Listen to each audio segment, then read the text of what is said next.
أعوذ بالله من الشيطان الرجيم بسم الله الرحمن الرحيم لن تنالوا البر حتى تنفقوا مما تحبون وما تنفقوا من شيء فإن الله به عليم۔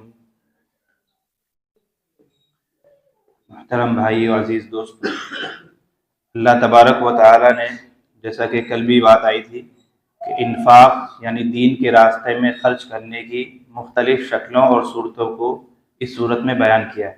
اللہ تبارک و تعالیٰ نے ہمیں جو مال دیا ہے، ہمارے اوپر ذمہ داری ہے کہ اس مال کا ہم واجب جو حق ہے یعنی زکوٰۃ وہ بھی نکالیں، اور زکوٰۃ کے علاوہ اور بھی اللہ تعالیٰ کے راستے میں خرچ کرنے کی بڑی فضیلت ہے۔ کل اس پر بات آئی تھی۔ اسی سلسلے میں یہ آیت ہے۔ اللہ تبارک و تعالیٰ نے کل جیسا کہ ایک بات کل آئی تھی کہ اللہ تعالیٰ فرماتے ہیں کہ آپ دین کے راستے میں کیسا مال دیں گے، تو ردی اور گھٹیا مال دین کے راستے میں خرچ کرنا مناسب نہیں، عمدہ اور اچھا مال خرچ کرنا محبوب ہے۔ اس آیت میں اللہ فرماتے ہیں کہ لن تنالوا البر حتى تنفقوا مما تحبون، کہ تم لوگ نیکی کے کمال کو نہیں پہنچ سکتے یہاں تک کہ تم اس چیزوں میں سے خرچ نہ کرو جو تمہیں محبوب ہے۔ ایک اللہ تعالیٰ ضابطہ بیان کر رہے ہیں کہ دین کے راستے میں کس چیز کو خرچ کرنا ہے، تو اللہ فرماتے ہیں کہ جو چیز تمہاری سب سے زیادہ پسندیدہ ہے، تمہیں سب سے زیادہ عزیز جو چیز ہے، اسی چیز کی آپ کو قربانی دینی ہے۔ پتہ یہ چلا کہ ہم اپنے پسندیدہ چیزوں کی اگر قربانی دیں گے اور ایثار کریں گے تو اللہ تبارک و تعالیٰ کو یہی وہ کہ مطلوب ہے، اصل مقصود یہی ہے، نیکی میں کمال یہی ہے کہ انسان اپنی پسندیدہ چیز کو خرچ کرے۔ اور اس کی تفسیر میں علماء نے لکھا ہے کہ جب یہ آیت نازل ہوئی تو صحابہ کرام رضی اللہ تعالیٰ عنہ نے اپنی قیمتی چیزوں کو اللہ کے راستے میں دینا شروع کر دیا۔ لہذا ہمیں اللہ کے راستے میں ایسی چیز دینی چاہیے جو ہمیں سب سے زیادہ عزیز ہو، سب سے زیادہ پسندیدہ ہو، تبھی گویا کہ ہم صحیح معنی میں نیکی کے کمال کو پہنچ سکیں۔ اس کے بعد اللہ تبارک و تعالیٰ نے بیت اللہ شریف کی عظمت بیان کی ہے۔ ان اول بیت وضع للناس للذی ببکۃ مبارکا وہدی للعالمین فیہ آیات بینات مقام ابراہیم ومن دخلہ کان آمنا۔ اللہ تبارک و تعالیٰ نے یہاں پر ہمارا جو قبلہ ہے یعنی بیت اللہ شریف، اس کی اہمیت اور اس کی افضلیت کو بیان کیا ہے کہ مسلمانوں کو کچھ دنوں کے لیے بیت المقدس کی طرف رک کر کے نماز پڑھنے کا حکم تھا، لیکن مستقل اللہ تعالیٰ نے پھر اس حکم کو چینج کیا اور بیت اللہ شریف کعبہ کی طرف رخ کر کے نماز پڑھنے کا جو حکم دیا ہے، اس میں کیا حکمت ہے؟ تو اللہ تعالیٰ فرماتے ہیں کہ کعبہ شریف کو 3 طرح سے فضیلت حاصل ہے۔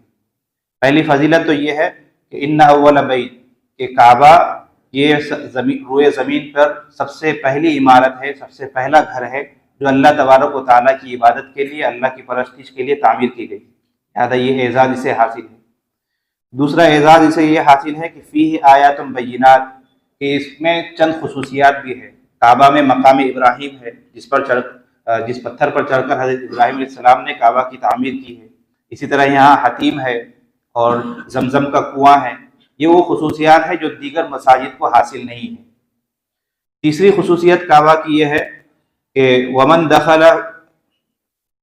دخلہ کان آمنا، کہ جو آدمی بیت اللہ میں داخل ہو جاتا ہے یا اس کے پڑوس میں بھی جو آ جاتا ہے وہ مامون ہو جاتا ہے، اس کے ساتھ اب چھیڑ چھاڑ نہیں کیا جائے گا۔ یہاں تک کہ اگر کوئی قاتل بھی کسی کو قتل کر کے بیت اللہ کے اندر چلا جائے تو بیت اللہ کے پاس قصاص نہیں لیا جائے گا، اس کو وہاں مارا نہیں جائے گا، بلکہ اس کو وہاں سے کسی طرح باہر لائیں گے، پھر باہر لا کر اسے سزا دی جائے گی۔ لیکن اگر ایک مجرم بھی وہاں چلا جاتا ہے، وہ مجرم بھی مامون ہے، لہذا ہمارا جو قبلہ ہے اسے یہ اعزاز حاصل ہے۔ انہی 3 خصوصیات کی وجہ سے اللہ تبارک و تعالیٰ نے مسلمانوں کا جو مستقل قبلہ کعبہ کو قرار دیا، انہی خصوصیات اور انہی فضائل کی وجہ سے اللہ نے قرار دیا ہے۔ تو یہ اللہ تبارک و تعالیٰ بیت اللہ شریف کی خصوصیات بیان کر رہے ہیں۔ اس کے بعد آگے ایک آیت ہے، اللہ فرماتے ہیں یا ایھا الذین آمنوا اتقوا اللہ حق تقاتہ ولا تموتن الا وانتم مسلمون۔ یہاں سے اللہ ایمان والوں کو ترغیب دے رہے ہیں کہ اے ایمان والو، اللہ تبارک و تعالیٰ سے ایسا ڈرو جیسا کہ ڈرنے کا حق ہے، اپنے اندر تقوی پیدا کرو۔ اور اس آیت کی تفسیر میں حضرت عبداللہ ابن مسعود رضی اللہ تعالیٰ عنہ سے روایت ہے ان سے پوچھا گیا کہ حق کا تقاتی، اللہ فرما رہے کہ اللہ تعالیٰ سے ایسا ڈرو جیسا کہ ڈرنے کا حق ہے، اس کا کیا مطلب ہے؟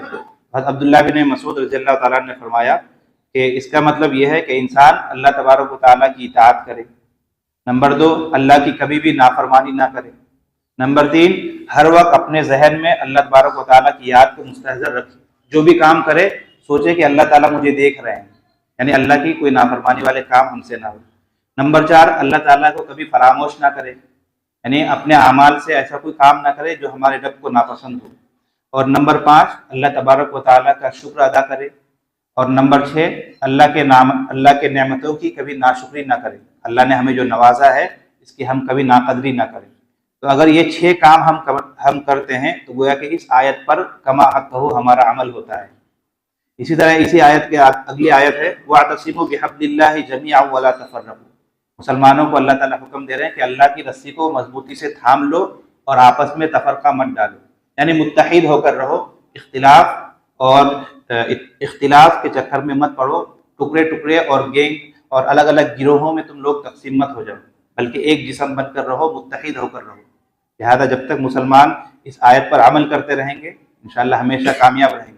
جو ہی ہم بٹیں گے، آج کل نعرہ بھی یہ دیا جا رہا ہے کہ بٹو گے تو کٹو گے، لہٰذا اگر ہم بٹیں گے تو ہم کٹیں گے، اس لیے اللہ تعالیٰ نے شروع میں ہی ہمیں کہہ دیا کہ اللہ کی رسی کو مضبوطی سے تھامنا ہے، ایک اور نیک بن کر رہنا ہے۔ اگر ہم اس پر عمل کریں گے تبھی گویا کہ ہم کامیاب ہوں گے۔ اس کے بعد آگے اللہ تبارک و تعالیٰ نے امت محمدیہ کی فضیلت بیان کی ہے کہ اللہ نے، ہم تمام کو معلوم ہے کہ اللہ تبارک و تعالیٰ نے ہمیں خیر امت کا لقب دیا ہے، کنتم خیر امت اخرجت للناس، کہ اے لوگو تم لوگ خیر امت ہو، یعنی دنیا میں جتنی امتیں آئی ہے ان تمام امتوں میں سب سے افضل تم ہی لوگ ہو۔ لیکن خیر امت کا جو یہ لقب ملا ہے یہ یوں ہی نہیں ملا، بلکہ اس کے ساتھ 3 ذمہ داریاں بھی ہمارے اوپر دی گئی ہیں۔ دوسرے انداز میں آپ کہہ سکتے ہیں کہ اگر ہم 3 کام کریں گے تبھی گویا کہ ہم خیر امت کہلانے کے مستحق ہیں، ورنہ اگر یہ کام، یہ اوصاف ہمارے اندر نہ ہو تو ہم لوگ پھر خیر امت کے زمرے میں اور اس شمارے میں ہمارا نام نہیں آئے گا۔ پہلا کام یہ ہے تأمرون بالمعروف، کہ تم لوگ نیکی کی ترغیب دیتے ہو، جتنے بھی نیک کام ہے اس کی دوسروں کو دعوت دیتے ہو، خود بھی نیک کام کرتے ہو اور دوسروں کو بھی اس کی تبلیغ کرتے ہو۔ وتنہون عن المنکر، اور برائی سے، بدی سے اور غلط کاموں سے، گناہ کے کاموں سے روکتے بھی ہو۔ وتؤمنون باللہ، اور اللہ تبارک و تعالیٰ پر ایمان رکھتے ہو۔ پتہ یہ چلا کہ جس کے اندر یہ 3 صفت ہو کہ اللہ تعالیٰ کی ذات پر ایمان بھی ہو، نیک کام کی وہ دعوت بھی دے اور برائی سے روکے، یہ 3 صفات ہو تبھی وہ آدمی خیر امت میں شمار ہوگا۔ اگر ان تینوں میں سے کوئی بھی ایک بات ہمارے اندر نہیں ہے ہمیں پیدا کرنی چاہیے، اور گویا کہ اس آیت میں اللہ تبارک و تعالیٰ نے امت محمدیہ کی فضیلت کو بیان کیا ہے۔ اس کے بعد اگلے صفحے پر اللہ تبارک و تعالیٰ نے ایک مسئلہ اور بیان کیا، کل بھی اس پر بات آئی تھی کہ کفار اور مشرکین کے ساتھ، منافقین کے ساتھ دلی دوستی جائز نہیں ہے، یعنی جس طرح ایک مسلمان کو دوسرے مسلمان سے محبت ہوتی ہے، ایک لگاؤ ہوتا ہے، یہی تعلق ہم کسی غیر مسلم، کسی نن مسلم سے قائم کریں، اس کی اجازت نہیں ہے۔ کل بھی یہ بات آئی تھی۔ البتہ ظاہری رکھ رکھاؤ، چونکہ ہم لوگ ایک ساتھ رہتے ہیں تو ظاہری رکھ رکھاؤ اور ایسی ہائے ہیلو کی اجازت ہے، اس کی گنجائش ہے، لیکن قلبی تعلق اور دلی محبت کی اجازت نہیں ہے۔ آگے اللہ تبارک و تعالیٰ آیت نمبر 118 میں اس کی وجوہات بیان کر رہے ہیں کہ ان کفار سے، ان مشرکین سے، ان منافقین سے دلی محبت کیوں جائز نہیں ہے، کیوں تمہیں ان سے دلی محبت نہیں کرنی چاہیے۔ اس کے اللہ تعالیٰ 4 وجوہات بیان کر رہے ہیں۔ پہلی وجہ تو یہ ہے کہ جو کفار ہے یہ کبھی بھی ہمارے سگے نہیں ہو سکتے، ہمارا سگا، ہمارا خیر خواہ، ہمارا مومن بھائی ہی ہوگا، ہمارے لیے خیر خواہی ایمان والا ہی چاہے گا۔ یہ کفار اور مشرکین ہمیشہ ہمیں گویا کہ گڈھے میں گرانا چاہتے ہیں، ہمیشہ ہمارے لیے یہ لوگ گھڑائی کھودتے ہیں، کبھی بھی یہ لوگ ہمارے لیے خیر اور بھلائی نہیں چاہیں گے۔ دوسری وجہ یہ ہے کہ یہ لوگ یہ چاہتے ہیں کہ مسلمانوں کو دنیا میں بھی نقصان پہنچے اور ان کے دینی اعتبار سے بھی ان کو نقصان پہنچے، تکلیف پہنچے، گویا کہ ہماری تکلیف سے انہیں خوشی ہوتی ہے۔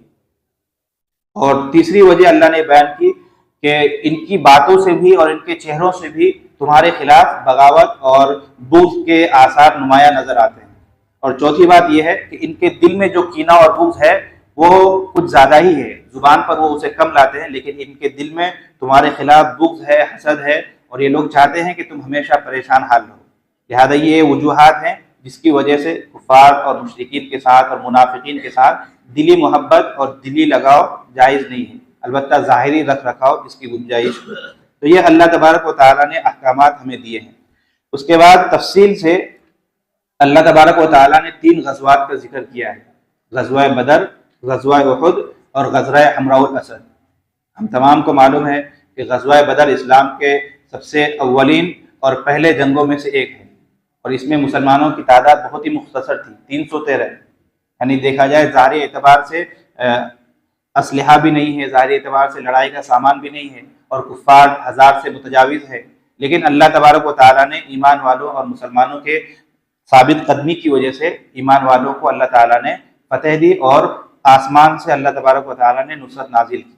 اسی غزوہ میں آسمان سے کئی مرتبہ اللہ تبارک و تعالیٰ نے نصرت نازل کی ہے۔ تو یہ غزوہ بدر کو اللہ تعالیٰ نے اس بارے میں ذکر کیا ہے، اور ہم تمام کو یہ واقعہ معلوم ہے، اس کی تفصیل کی گنجائش نہیں ہے۔ البتہ خلاصہ یہ ہے کہ جو غزوہ بدر پیش آیا، رمضان میں ہی پیش آیا تھا، اس سے ہمیں کیا سبق ملتا ہے؟ تو اس سے ہمیں 2 اسباق ملتے ہیں۔ پہلا تو یہ ہے کہ دیکھیے اس جنگ میں اللہ تعالیٰ نے بے سر و سامانی کے عالم میں کہ مسلمانوں کے پاس زیادہ نہ افراد ہیں، نہ اسلحہ ہے، نہ بارود ہے، نہ کوئی ہتھیار ہے، پھر بھی اللہ تعالیٰ نے انہیں فتح دی ان کے ایمان کی وجہ سے۔ پتہ یہ چلا کہ جب بھی مسلمانوں کو اللہ تبارک و تعالیٰ جیت دیتے ہیں، فتح دیتے ہیں، ان کے ظاہری قوت کو دیکھ کر نہیں، بلکہ ہمارے اندر کے ایمان، تقویٰ اور اللہ تبارک و تعالیٰ کی ذات پر بھروسہ اور استقامت کی وجہ سے ہمیں کامیابی ملتی ہے۔ لہذا کامیابی کا دار و مدار ظاہری شان و شوکت اور ظاہری قوت پر نہیں ہے، کامیابی کا دار و مدار اللہ تبارک و تعالیٰ کی ذات سے ہمارا کتنا تعلق ہے اس پر ہے۔ اگر ہمارے اندر تقویٰ کی صفت ہے، اللہ کی ذات پر بھروسہ ہے، ہم دین پر جمے ہوئے ہیں، تو اللہ تعالیٰ ہمیں ہر میدان میں کامیابی دیتے ہیں۔ اسی طرح دوسرا سبق یہ ملتا ہے کہ جب بھی مسلمان دین پر ثابت قدم رہے ہیں اور اللہ کی ذات پر، اللہ کی ذات سے ان کا یقین رہا ہے، اللہ کے رسی کو انہوں نے مضبوطی سے تھاما ہے، ہمیشہ اللہ کی مدد اتری ہے اور مسلمان غالب رہے ہیں۔ لہذا ہمیں کوشش کرنی چاہیے کہ ہمارا تعلق رب سے مضبوط رہے تاکہ اللہ کی مدد اترے اور ہم ہی غالب رہیں۔ اور اگر خدا نخواستہ اس تعلق میں کمی آ گئی، اور جیسا کہ آج کل ہم پسپا ہو رہے ہیں، ہم ذلیل ہو رہے ہیں، اس کی بنیادی وجہ یہی ہے کہ خدا کے ساتھ ہمارا جو تعلق ہونا چاہیے اس تعلق میں کمی آ گئی ہے۔ دین پر ہم جس طرح جمنا چاہیے اس طرح ہم جم نہیں سکے ہیں، تو ہمیں ہر میدان میں پسپائی اور ناکامی کا سامنا ہے۔ لہذا ہمیں کوشش یہ کرنی چاہیے کہ بدر کے ان اصحاب سے ہم سیکھیں اور اپنے اندر یہ صفات پیدا کریں۔ اللہ تعالیٰ نے بدر کے واقعے کو ذکر کیا ہے۔ اسی طرح غزوہ احد کو اس بارے میں بڑی تفصیل کے ساتھ اللہ تعالیٰ نے ذکر کیا ہے، اور تقریباً 55 آیات نازل کی ہے۔ 55 آیات صرف غزوہ احد کے بارے میں اللہ تبارک و تعالیٰ نے اتاری ہے۔ ہم تمام کو معلوم ہے کہ جب بدر میں کفار کو شکست ہوئی تو ان لوگوں نے مسلمانوں سے بدلہ لینا چاہا، اور بہت ہی زیادہ تیاری کے ساتھ یہ لوگ مدینہ پر چڑھائی کرنے کے لیے آئے۔ یہاں تک لکھا ہے کہ 3000 کا لشکر لے کر آئے تھے، اور جن میں 200 گھوڑے اور 700 اونٹ لے کر آئے، اور ساتھ میں 500 عورتوں کو بھی لائے تھے تاکہ وہ عورتیں گانے گائے اور لوگوں کو ابھارے اور اپنے لوگوں کو بالکل ورغلائے مسلمانوں کو مارنے اور قتل کرنے پر۔ پوری تیاری کے ساتھ وہ لوگ آ رہے تھے۔ تو ادھر سے ہمارے نبی علیہ السلام، صحابہ کرام کی ایک مختصر سی جماعت جس کی تعداد 700 بتلائی جاتی ہے، 700 کی جماعت، اور ادھر 3 بلکہ 4000 کی جماعت ہے، ان کے مقابلے کے لیے نکلے ہیں، اور احد کے میدان میں یہ مقابلہ ہوا ہے۔ اولاً تو مسلمانوں کو ہی فتح ہوئی، اللہ تعالیٰ نے مسلمانوں کو ہی فتح دی اور کفار بھاگنے پر مجبور ہوئے، لیکن وہاں جیسا کہ ہم تمام کو معلوم ہے کہ چند اصحاب سے ایک اجتہادی چوک ہو گئی، جس کی وجہ سے تایا پھر سے پلٹ گیا اور کفار دوبارہ غالب آ گئے۔ اور اس پورے واقعے کو تفصیل سے قرآن مجید نے بیان کیا ہے کہ اللہ کے نبی علیہ السلام نے ایک پہاڑ پر جبل الرباط پر حضرت عبداللہ بن جبیر رضی اللہ تعالیٰ عنہ کی قیادت میں 50 صحابہ کرام کو مامور کیا تھا کہ آپ لوگ یہیں رہنا، اور چاہے جنگ کی شکل و صورت کیسی بھی ہو، چاہے ہمیں چیل گید آ کر نوچے، پھر بھی تم لوگ یہاں سے مت ہلنا۔ لیکن جب انہوں نے دیکھا کہ مسلمان جیت چکے ہیں اور مال غنیمت سمیٹ رہے ہیں، تو ان میں سے 40 افراد نیچے آ گئے، اور یہ ان کی اجتہادی بھول تھی، جس کی وجہ سے ہوا یہ کہ کفار نے پیچھے سے حملہ کر دیا اور مسلمان درمیان میں پس گئے، اور اس کی وجہ سے کافی جانی مالی نقصان ہوا۔ اور اس غزوے میں تقریباً 70 صحابہ، جن میں حضرت حمزہ رضی اللہ تعالیٰ عنہ بھی شامل ہے، سب کو شہید کر دیا گیا، اور کفار میں سے صرف 12 لوگ مارے گئے تھے۔ اب اللہ تبارک و تعالیٰ کی مدد یہاں پر بھی اتری کہ کفار جو کہ یہاں غالب آ گئے تھے، اور وہ لوگ اگر چاہتے تو تمام مسلمانوں کا خاتمہ کر سکتے تھے، لیکن وہ لوگ جیت سے پہلے ہی خوشی کے نغارے بجانے لگے اور جیت سے پہلے ہی خوشیاں منانے لگے، اور اسی زوم میں کہ ہم لوگ تو جیت چکے ہیں، وہ لوگ مکہ کی طرف دوبارہ روانہ ہو گئے۔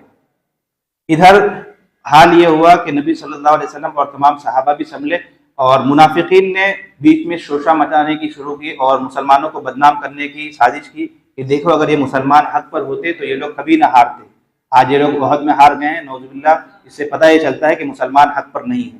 تو اللہ تعالیٰ نے ان 55 آیات کے بعد تقریباً 25 آیات میں منافقین کے انہی نفاق والی باتوں کو ذکر کیا ہے اور اس کا جواب دیا ہے۔ تو یہ غزوہ احد ہے۔ پھر اس کے بعد ایک تیسرا غزوہ اس کے اگلے دن ہی پیش آیا، غزوہ حمراء الاسد۔ جیسا کہ میں نے کہا کہ کفار یہ جیت چکے تھے، لیکن جیت سے پہلے ہی انہوں نے اپنی خوشی منائی اور مکہ کی طرف لوٹ رہے تھے۔ لوٹتے لوٹتے یہ لوگ روحہ نامی جگہ پر پہنچے تو وہاں پر ان کو احساس ہوا، حضرت ابو سفیان جو اس وقت تک مسلمان نہیں ہوئے تھے، ان کو احساس ہوا کہ ارے یہ تو غزوہ ہم جیت رہے تھے لیکن ہم بھاگے کیوں؟ ان کو خود بھی سمجھ نہیں آیا کہ ہم لوگ کیوں بھاگے۔ تو اس نے دوبارہ اپنے لوگوں کو ورغلایا اور دوبارہ مسلمانوں پر حملہ کرنے کے لیے لوگوں کو ابھارا، اور دوبارہ مدینہ کی طرف وہ لوگ آنے لگے۔ ادھر ہمارے نبی کو بھی پتہ چلا کہ کفار دوبارہ لوٹ رہے ہیں، لہذا ان کا مقابلہ کرنا ہے۔ تو آپ نے صحابہ کرام میں اعلان کر دیا کہ چلو ہمیں دوبارہ ان لوگوں کا مقابلہ کرنا ہے، اور اس کے ساتھ آپ نے ایک شرط بھی لگائی کہ ہمارے ساتھ وہی لوگ آئیں گے جو کل ہمارے ساتھ شریک تھے، کوئی نئے افراد کی انٹری ہمارے فوج میں نہیں ہوگی۔ یہاں اس واقعے سے ہمیں پتہ یہ چلتا ہے کہ صحابہ کے ایمان کا حال دیکھیے اور دین کے بارے میں ان کا جذبہ دیکھیے کہ ابھی کل 70 لوگوں کو وہ دفن کر کے آ رہے ہیں، 70 شہداء کی انہوں نے نماز جنازہ پڑھی ہے، اور اگلے ہی دن اپنے تمام زخموں کے ساتھ پوری تھکاوٹ کے ساتھ جنگ کے لیے اور نبی کے حکم پر دین کی اشاعت کے لیے وہ لوگ نکل کھڑے ہوئے ہیں۔ لہذا صحابہ والی قربانی پیدا کرنے کی ہمارے اندر ضرورت ہے۔ تو نبی صلی اللہ علیہ وسلم بھی ادھر سے روانہ ہوئے اور حمراء الاسد ایک جگہ ہے، وہاں تک آپ پہنچے تھے تو ادھر کفار کو بھی معلوم ہوا کہ نبی صلی اللہ علیہ وسلم ہمارے مقابلے کے لیے آ چکے ہیں۔ اتنے زخموں کے باوجود بھی وہ لوگ تر و تازہ ہے اور تازہ دم ہے، اس سے ان پر ایک روب بیٹھا اور وہ لوگ پھر وہاں سے بھاگ گئے، اور یہ جنگ ہوتے ہوتے بچ گئی اور مسلمانوں کو اللہ تبارک و تعالیٰ نے فتح حاصل کی۔ اور یہ ہے غزوہ حمراء الاسد جس کا اس بارے میں اللہ تبارک و تعالیٰ نے ذکر کیا ہے۔ تو یہ 3 غزوات ہے جس سے ہمیں یہی سبق ملتا ہے کہ اگر ہم دین پر جمے رہیں گے اور اللہ کی رسی کو مضبوطی سے تھامے رہیں گے تو انشاءاللہ اللہ تعالیٰ کی مدد نازل ہوگی اور ہم ہی غالب رہیں گے، اور اگر خدا نہ خواستہ اس رشتے میں کمی آ گئی تو ہم ہمیشہ ذلیل ہوتے رہیں گے اور دبتے رہیں گے، پستے رہیں گے۔ اس کے بعد اللہ تبارک و تعالیٰ نے مسلمانوں کا اور ایمان والوں کا ذکر کیا ہے۔ اللہ تبارک و تعالیٰ فرماتے ہیں ان فی خلق السماوات والارض واختلاف اللیل والنہار لآیات لأولی الالباب الذین یذکرون اللہ قیاما وقعودا وعلی جنوبہم۔ اللہ فرماتے ہیں کہ ایمان والے وہ ہیں جو اللہ کا ہر وقت ذکر کرتے ہیں، کھڑے کھڑے بھی، بیٹھ کر بھی، اپنے پہلوؤں پر بھی، اسی طرح زمین اور آسمان میں غور و فکر کرتے ہیں۔ اللہ تعالیٰ نے جتنی چیزیں بنائی ہیں ہر ایک میں سوچ بچار کرتے ہیں، تدبر کرتے ہیں، غور کرتے ہیں، اور خالق کی کاریگری پر تدبر کرتے ہیں اور اپنے رب کا شکر ادا کرتے ہیں، اپنے رب کا ذکر کرتے ہیں۔ گویا کہ یہ ایمان والوں کے اوصاف ہے کہ ہم اللہ تبارک و تعالیٰ کی بنائی ہوئی کائنات میں غور و فکر کریں اور اس سے اس کائنات کے بنانے والے رب کی پہچان کریں اور اس کی معرفت اپنے دل میں پیدا کریں، اور اس کے لیے زیادہ سے زیادہ ذکر کریں، راتوں میں بھی اور دن میں بھی، جب بھی ہمیں موقع ملے ہم ذکر کا اہتمام کریں، اللہ تبارک و تعالیٰ کو یاد کریں۔ اس کے بعد اخیر میں اللہ تبارک و تعالیٰ نے اس سورت کے سب سے اخیری آیت میں فرمایا یا ایھا الذین آمنوا اصبروا وصابروا ورابطوا واتقوا اللہ لعلکم تفلحون۔ اس آیت میں اللہ تبارک و تعالیٰ نے کامیابی کے لیے 4 اصول بتلائے ہیں کہ اگر آپ لوگ کامیاب ہونا چاہتے ہیں تو آپ کے اندر یہ 4 صفات ضرور ہونی چاہیے۔ نمبر 1 صبر، کہ اگر مزاج کے خلاف کوئی بات ہو جائے، دین پر عمل کرنے میں یا دین کی دعوت دینے میں، شریعت کے احکامات پر عمل کرنے میں مزاج کے خلاف کوئی کام ہو جائے تو انسان اس پر صبر کرے اور ڈٹے رہے۔ نمبر 2 مصابرہ، یعنی دشمن سے مقابلہ کرنے میں اور دشمن کا تعاقب کرنے میں آپ کے اندر استقامت اور استقلال دشمن کے مقابلے میں زیادہ ہونا چاہیے۔ نمبر 3 مرابطہ، یعنی دشمن کے مقابلے کے لیے ہمیشہ اپنے آپ کو تیار اور مستعد رکھنا۔ اور نمبر 4 تقویٰ، کہ ہر جگہ ہر حال میں اللہ تبارک و تعالیٰ سے ڈرتے رہنا۔ لہذا یہ 4 اوصاف اگر کسی آدمی کے اندر ہے تو وہ ہمیشہ کامیاب ہے۔ گویا کہ کامیابی کے لیے 4 اصول اللہ نے ذکر کیے، ایک ہے صبر، دوسرا ہے استقامت، تیسرا ہے ہمیشہ دین کے کام کے لیے مستعد رہنا، اور چوتھی چیز ہے اپنے اندر تقویٰ کی صفت پیدا کرنا۔ اگر یہ چار اوصاف ہمارے اندر ہیں تو گویا کہ ہم کامیاب ہیں، اور اگر ان میں ذرا بھی کمی ہے تو ہمیں کامیابی نہیں مل سکتی۔ تو یہ سورہ آل عمران کا خلاصہ ہے جو میں نے آپ کے سامنے بیان کیا۔ اس کے بعد اگلی سورت ہے سورہ نساء۔ یہ سورت عورتوں سے متعلق ہے۔ نساء کہتے ہیں عورتوں کو، خواتین کو، مذکورات کو۔ اب یہ قرآن کی شان دیکھیے کہ اللہ تبارک و تعالیٰ نے مستقل عورتوں کے نام پر ایک سورت نازل کر دی، بلکہ آگے ایک سورت اور ہے سورہ طلاق، جسے سورہ نساء صغریٰ کہا جاتا ہے کہ عورتوں کی چھوٹی سورت۔ گویا کہ عورتوں کے لیے اللہ تبارک و تعالیٰ نے قرآن میں مستقل 2 صورتیں نازل کی، لیکن مردوں کے نام پر سورۃ الرجال ایسی کوئی صورت نہیں ہے۔ پتہ یہ چلا کہ اسلام نے عورت کو جو مقام دیا ہے وہ کسی اور جگہ نہیں ملتی۔ حالانکہ لوگ یہ پروپیگنڈا کرتے ہیں کہ گویا کہ اسلام نے عورتوں کی حق تلفی کی ہے، اسلام نے عورتوں کو گھر میں بند کر دیا ہے۔ ایسی بات نہیں ہے۔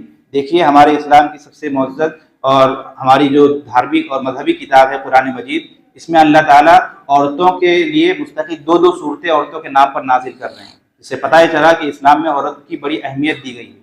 اسلام کے آنے سے پہلے عورت کو جانوروں سے بھی بدتر شمار کیا جاتا تھا۔ اسلام ہی ہے، ہمارے نبی ہی ہیں جن کی بعثت کے بعد عورت کو معاشرے میں، سوسائٹی میں ایک مقام اور ایک حیثیت ملی ہے۔ لہذا اس صورت میں اکثر مسائل وہ ہے جن کا تعلق عورتوں سے ہے۔ اللہ تبارک و تعالیٰ فرماتے ہیں یا ایھا الناس اتقوا ربکم الذی خلقکم من نفس واحدہ۔ سب سے پہلی آیت جس میں اللہ تعالیٰ انسانوں کو احساس دلا رہے ہیں کہ اللہ تعالیٰ نے تمہیں ایک جان سے پیدا کیے ہیں۔ حضرت آدم علیہ السلام سے پورے انسانیت کی تخلیق ہوئی کہ آدم علیہ السلام سے ان کی اہلیہ یعنی حضرت حوا کی ولادت ہوئی، اور ان دونوں میں سے پھر بچے ہوئے، اور پوری کائنات کو اور پورے انسان کو، انسانیت کو اللہ تبارک و تعالیٰ نے بسایا۔ یہ اللہ کا احسان ہے۔ اور یہ آیت نکاح کے خطبے میں پڑھی جاتی ہے۔ اس میں اللہ تعالیٰ تقوی کا حکم دے رہے ہیں۔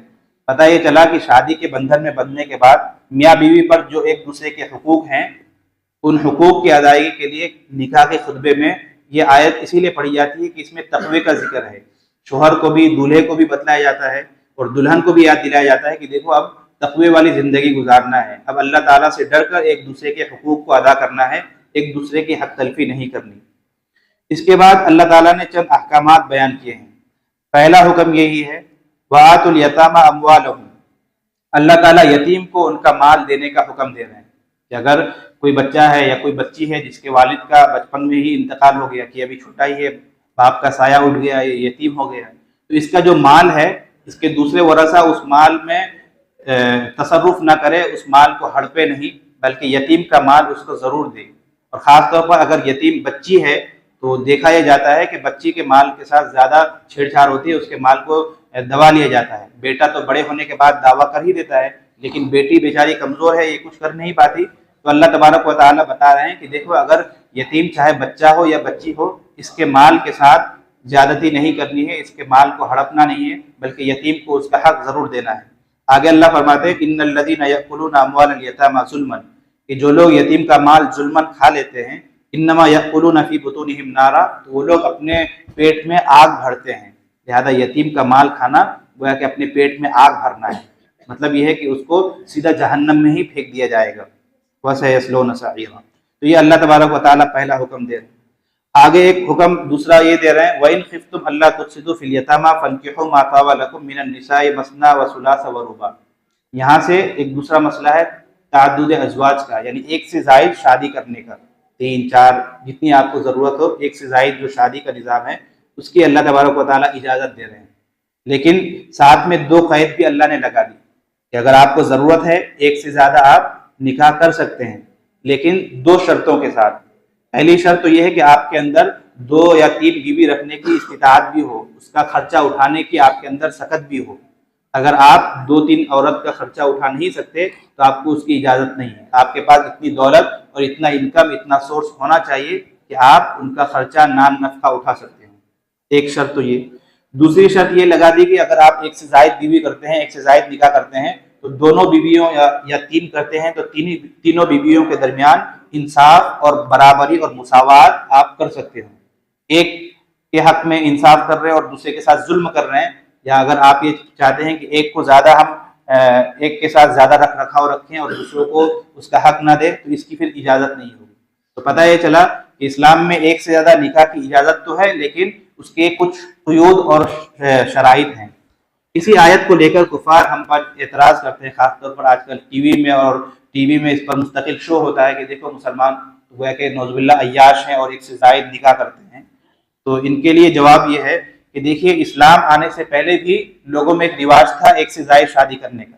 ایسا نہیں ہے کہ اسلام نے یہ کوئی نیا فارمولہ دیا، بلکہ اگر دیکھا جائے ان کے جو دھارمک اور مذہبی لوگ ہیں ان کی بھی کئی بیویاں تھیں۔ تو گویا کہ اسلام سے پہلے بھی لوگ کئی شادی کرتے تھے، اور پہلے تو نظام اتنا گڑبڑ تھا کہ لوگ 10 20 بلکہ 50 اور 100 تک شادیاں کرتے تھے، اور بعض اس قدر ظالم ہوتے تھے کہ 2-4 بیوی کر لیا اور چند بیویوں کے حقوق ادا کرتے تھے، اور کچھ بیویوں پہ تو وہ حق بھی نہیں دیتے تھے، یعنی ان کا نہ خرچے کا کوئی انتظام، نہ نان نفقے کی کوئی فکر، نہ رہنے کے لیے کوئی گھر دیتے تھے، کہ زندہ عورت کو ہی بیوہ بنا کر رکھتے تھے۔ لیکن جب اسلام آیا تو اسلام نے عورتوں کو ان کا حق دیا اور عورت کو ایک مقام دیا۔ تو اسلام نے پہلے ہی روک لگا دی کہ دیکھو اب تم منمانی نہیں کر سکتے، اب 10 20 30 40 اتنی بیویاں نہیں رکھ سکتے، اگر تم کو ضرورت ہے تو اس کی بھی ایک حد ہو گئی، یا تو 1 رکھو 2 رکھو 4 تک ہی رکھ سکتے ہو، اس سے زیادہ نہیں رکھ سکتے۔ لہذا یہ عورتوں پر اسلام کا پہلا احسان ہے کہ انہوں نے نکاح پر ایک حد بندی کر دی کہ 4 سے زیادہ کوئی آدمی نکاح نہیں کر سکتا۔ اسلام سے پہلے لوگوں کو اختیار ہوتا تھا جتنا چاہے کرے۔ اسی کے ساتھ ایک شرط اور بھی لگا دی کہ چلو اگر تم 4 تک کرنا چاہتے بھی ہو، اس کے ساتھ شرط بھی لگا دی کہ ان کے درمیان عدل و انصاف بھی ضروری ہے۔ اگر تم عدل و انصاف نہیں کر سکتے، فَإِنْ خِفْتُمْ أَلَّا تَعْدِلُوا، اگر تمہیں یہ ڈر ہو کہ ہم 2 بیویوں کے درمیان یا 3 بیویوں کے درمیان انصاف نہیں کر سکیں گے، فواحدہ، تو تم ایک ہی نکاح کرو، ایک ہی میں خوش رہو۔ لہذا ایک سے زیادہ پھر سوچنے کی بھی گنجائش نہیں ہے۔ تو اللہ تبارک و تعالیٰ نے یہ حکم دیا ہے تعدد ازواج کا، لہذا اس پر کسی کو اعتراض نہیں ہونا چاہیے۔ ایک سے زیادہ نکاح کیوں؟ ایک سے زیادہ نکاح یہ ضرورت کے وقت ہے، گنجائش ہے اس کی، یہ کمپلسری اور لازم اور ضروری نہیں ہے، یہ اس کی گنجائش ہے، جس کو ضرورت ہو اس کے لیے یہ حکم اللہ تبارک و تعالیٰ دے رہے ہیں۔ اس کے بعد اگلے صفحے پر اللہ تبارک و تعالیٰ نے میراث کے نظام کو بیان کیا ہے، اور جیسا کہ میں نے کہا اس صورت میں چونکہ خاص طور پر عورتوں سے متعلق مسائل ہے، تو پہلے زمانے میں یہ ہوتا تھا کہ عورت کو میراث میں کچھ حق ملتا ہی نہیں تھا، لوگ دیتے ہی نہیں تھے۔ جب اسلام کا سورج طلوع ہوا اس کے بعد سے عورت کو اسلام نے کہا کہ عورت کو اس کا حق دینا ہے، میراث میں سے اس کا حق دینا ہے۔ پہلے عرب میں ایک مقولہ مشہور تھا کہ جو نہ گھوڑے پر سوار ہو سکے، نہ جنگ کر سکے، نہ دشمن کا مقابلہ کر سکے، وہ ہمارے باپ میں سے میراث کیوں لے گا؟ یعنی ان کے یہاں تصور یہ تھا کہ جو جنگ کرے گا وہی میراث پائے گا، اسی لیے وہ لوگ نہ بچوں کو میراث دیتے تھے نہ عورتوں کو دیتے تھے۔ لیکن اسلام نے آ کر عورت کو ان کا حق دیا اور کہا کہ چونکہ دونوں ایک ہی خون کے ہیں، ایک ہی باپ کے اولاد ہیں، لہذا جس طرح بیٹا کو میراث میں سے حق ملتا ہے اسی طرح بیٹی کو بھی ملے گا۔ اور وصیۃ من اللہ واللہ علیم حکیم، اللہ فرماتے ہیں کہ یہ عورت کا حق ہے، اللہ تبارک و تعالیٰ کی طرف سے ایک فریضہ ہے۔ لہذا اگر بیٹی کو اور لڑکی کو اگر میراث میں یہ جو حق مل رہا ہے، یہ مرد کا اور بھائی کا کوئی احسان نہیں ہے کہ اپنی بہن کو وہ حصہ دے رہا ہے، بلکہ بہن کا یہ اپنا حق ہے جو اللہ تعالیٰ نے متعین کیا ہے۔ تو یہ میراث میں جو عورتوں کو حق ملتا ہے، یہ اسلام نے آ کر عورت کو ان کا یہ حق دیا ہے۔ آخر میں ایک سوال یہ ہے کہ یوصیکم اللہ فی اولادکم للذکر مثل حظ الانثیین، اسلام نے میراث جاری تو کر دی، لیکن آج کل دنیاوی نظام میں ایسا ہوتا ہے کہ مرد عورت دونوں کو برابر ملتا ہے، لیکن ہمارے اسلامی شریعت میں مرد کو یعنی بیٹے کو دگنا ملے گا اور بیٹی کو اس کا آدھا ملے گا، یعنی اگر بیٹے کو 100 روپے ملا ہے تو بیٹی کو 50 روپے دیا جائے گا۔ یہ اب تفریق کیوں ہے؟ سوال یہ ہے کہ بیٹے کو زیادہ حصہ کیوں اور بیٹی کو کم کیوں ہے؟ تو اس کا جواب یہ ہے کہ دیکھیے لڑکا جو ہے یعنی بیٹا جو ہے اس کے کندھے پر بہت سارے بوجھ ہیں۔ ماں کا خرچہ کون اٹھائے گا؟ اگر ابا کا انتقال ہو گیا ہے تو ماں کا خرچہ کون اٹھائے گا؟ بیٹے کے کندھے پر ہے، بیٹی کے اوپر ماں کا خرچہ نہیں ہے۔ بہن کی شادی نہیں ہوئی، ابا کا انتقال ہو گیا، بہن کا خرچہ کون اٹھائے گا؟ بھائی اٹھائے گا، گویا کہ بیٹے کے اوپر ہی۔ اگر اس کی بیوی ہے تو بیوی کا خرچہ کون؟ یہی مرد کے کندھے پر۔ اگر اس کی بیٹی ہے تو بیٹی کا خرچہ کون اٹھائے گا؟ باپ ہی اٹھائے گا۔ تو عورت کے جو 4 چیزیں ہیں، ان چاروں کا بوجھ گویا کہ ہمارے ہی کندھوں پر، مرد کے ہی کندھوں پر ہے۔ اس لیے اللہ تبارک و تعالیٰ نے عدل کیا ہے، انصاف کیا ہے کہ جس کی جیسی ذمہ داری ہے اس کو اتنا دیا جائے۔ چونکہ مرد کی ذمہ داری بڑھی ہوئی ہے اس لیے اس کو زیادہ ملا، اور عورت کے کندھے پر تو کسی کا کوئی بوجھ نہیں، بلکہ اس کا نان نفقہ بھی اپنے پیسے سے، کھانے کے لیے بھی اپنا پیسہ خرچ نہیں کرنا ہے، بھائی کھلائے گا یا شوہر کھلائے گا یا بیٹا کھلائے گا یا باپ کھلائے گا، تو اس کو جو میراث مل رہا ہے تو ان کا گویا کہ انکم ہو گیا اور اس کی سیونگ ہو گئی، گویا کہ اب بینک میں جمع رکھے گی اور بعد میں اپنے میک اپ کا سامان خریدے گی، اپنے ذاتی خرچے میں بھی وہ پیسہ خرچ نہیں ہوگا۔ تو اللہ تبارک و تعالیٰ نے ایک انصاف کیا ہے کہ جس کے ذمے زیادہ کام ہے اس کو زیادہ دو، اور جس کے ذمے کچھ بھی کام نہیں ہے اس کو تھوڑا کم دو، تاکہ دونوں کے ساتھ انصاف ہو اور دونوں جو ہے چین کے ساتھ سانس لے سکے۔ تو یہ اسلام نے میراث کا جو حق جاری کیا ہے، اس میں اللہ تعالیٰ کی بڑی حکمتیں ہیں، اور اللہ تعالیٰ فرماتے ہیں علیم حکیم، اللہ تبارک و تعالیٰ حکمت والے بھی ہیں اور اللہ تبارک و تعالیٰ علم والے بھی ہیں۔ اللہ کا جو انصاف ہے، اللہ کا جو فیصلہ ہے، یہ حکمت سے پر ہے۔ اللہ تعالیٰ کو انسان کے تمام احوال کا علم ہے، لہذا کسی کو اس پر اشکال کرنے کی ضرورت نہیں ہے۔ آخری آیت، اس پارے کی جو آخری آیت ہے، حرمت علیکم امہاتکم و بناتکم و اخواتکم و عماتکم، اس آیت میں اللہ تبارک و تعالیٰ نے محرمات یعنی وہ عورتیں جن کے ساتھ نکاح کرنا حرام ہے، ان عورتوں کے ان رشتوں کو بیان کیا ہے۔ اور نکاح کن عورتوں سے حرام ہے؟ تو تین چیزوں کی وجہ سے نکاح حرام ہوتا ہے۔ ایک تو ہے نسب کی وجہ سے، خونی رشتے کی وجہ سے کہ بھائی بہن سے شادی نہیں کر سکتا، بیٹا ماں سے شادی نہیں کر سکتا، نسب کی وجہ سے، خونی رشتے کی وجہ سے۔ اور دوسرا ہے مساہرت یعنی سسرالی رشتے کی وجہ سے، آپ نے کسی کی بیٹی سے شادی کر لی تو اب آپ اس لڑکی کی امی یعنی ساس کے ساتھ آپ کا نکاح نہیں ہو سکتا۔ اور تیسری چیز ہے رضاعت، ایک بچے نے 2 سال کے مدت کے اندر کسی عورت کا دودھ پی لیا، اب یہ بچہ اس عورت سے یا اس کی بیٹی سے نکاح نہیں کر سکتا۔ تو یہ 3 رشتے کی وجہ سے نکاح جو ہے حرام ہو جاتا ہے۔ آخری آیت میں اللہ تبارک و تعالیٰ نے انہی حرمت والے رشتوں کو بیان کیا ہے کہ کن کن عورتوں کے ساتھ نکاح کرنا جائز ہے اور کن عورتوں کے ساتھ نکاح کرنا جائز نہیں ہے۔ خلاصہ یہ ہوا، جن عورتوں سے ہمارا نسب کا تعلق ہے، یا اگر ہم نے کسی عورت کا دودھ پیا ہے، یا کہیں ہم نے سسرال قائم کیا ہے، نکاح کیا ہے، تو ان تینوں رشتوں کی وجہ سے وہ ساری عورتیں ہمارے اوپر حرام ہو جاتی ہیں۔ ان کے علاوہ جو عورتیں ہیں وہ ہمارے لیے نکاح کرنا ان سے حلال ہوتا ہے۔ اس مسئلے کو اللہ تبارک و تعالیٰ نے آخر میں بیان کیا ہے۔ تو یہ چوتھے پارے کا خلاصہ ہے جو مختصر انداز میں ہم نے آپ کے سامنے بیان کر دیا۔ اللہ تبارک و تعالیٰ ہمیں کہنے سننے سے زیادہ عمل کرنے کی توفیق عطا فرمائے۔ روزانہ ایک بات چلتی ہے کہ ایک سنت کی احیاء، کل بھی بات آئی تھی، تو آج کی سنت یہ ہے کہ دیکھیے، طہارت یعنی ناپاکی سے پاکی حاصل کرنا، اس میں بھی ہمیں سنت کا اہتمام کرنا چاہیے۔ وضو جو ہم کریں مکمل سنت کی رعایت کے ساتھ، ایک تو یہ ہے کہ آپ 4 اعضاء کو دھو لیتے ہیں تو آپ کا فرض ہو جائے گا، وضو تو ہو گیا لیکن وہ صرف فرض ادا ہوا۔ اور کامل وضو اس وقت کہلائے گا جب آپ تمام شرائط کے ساتھ وضو کریں۔ اسی طرح غسل میں بھی پورے بدن پر آپ نے پانی بہا لیا، کلی کر لیا، ناک میں پانی بہا دیا تو آپ کا غسل تو ہو گیا، لیکن کامل غسل اور وہ غسل جو سنت کے مطابق ہو وہ اس وقت ہوگا جب آپ سنت کی رعایت کے ساتھ غسل کریں گے۔ لہذا ہم عزم کریں کہ ہم جب بھی وضو کریں یا جب بھی غسل کریں انشاءاللہ سنت کے مطابق کریں گے۔ اب وضو کرنے کا طریقہ تو معلوم ہی ہے، غسل کی جو سنت ہے وہ میں آپ کے سامنے بیان کر دیتا ہوں کہ غسل میں سنت یہ ہے کہ سب سے پہلے باتھ روم میں جانے کے بعد ہم اپنا دونوں ہاتھ دھوئیں گے کلائی سمیت، پہلے دونوں ہاتھ دھوئیں گے، دونوں ہاتھ دھونے کے بعد شرمگاہ پر پانی بہائیں گے، یعنی پیشاب اور پاخانہ کے راستے پر پانی بہائیں گے، یعنی استنجا کریں گے۔ 2 کام ہو گئے۔ تیسرا کام کہ ہمیں وضو کرنا ہے، مکمل وضو کرنا ہے، جس طرح ہم نماز کے لیے وضو کرتے ہیں اسی طرح مکمل وضو کرنا ہے۔ اور چونکہ آج کل ہمارا جو باتھ روم ہے وہ بالکل فرش پکے کا فرش ہے تو پیر بھی دھو لیں گے، وہاں کیچڑ وچڑ تو کچھ ہوتا نہیں ہے، تو گویا کہ مکمل وضو کر لینا ہے۔ 3 کام۔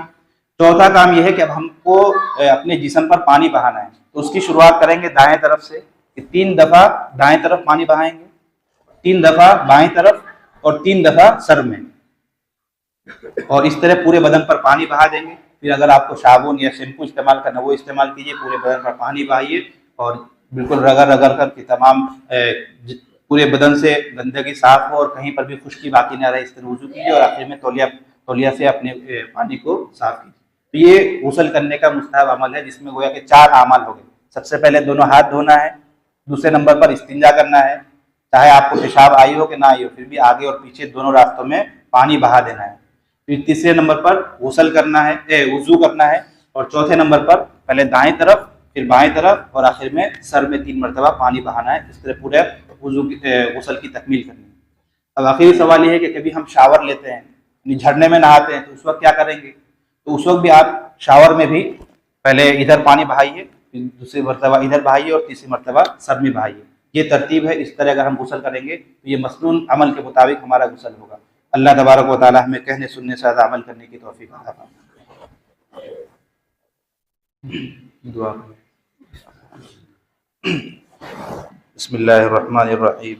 الحمد للہ رب العالمین والعاقبۃ للمتقین. الہ العالمین ہمارے گناہوں کو معاف فرما. الہ العالمین ہمارے سننے سنانے کو قبول فرما. اے اللہ قرآن پڑھنے کی، قرآن کے مطابق زندگی گزارنے کی توفیق عطا فرما. اے اللہ رمضان کا مبارک مہینہ چل رہا ہے، اے اللہ اس کی قدر کرنے کی توفیق عطا فرما. اے اللہ ہمیں صحت تندرستی عطا فرما. اے اللہ ہمیں صحت تندرستی عطا فرما. الہ العالمین ہمارے رزق میں برکت عطا فرما، ہمارے کاروبار میں برکت عطا فرما.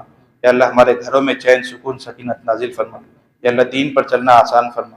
الہ العالمین ماسٹر شفیق صاحب کا انتقال ہو گیا ہے، اے اللہ ان کی مغفرت فرما، ان کے درجات بلند فرما.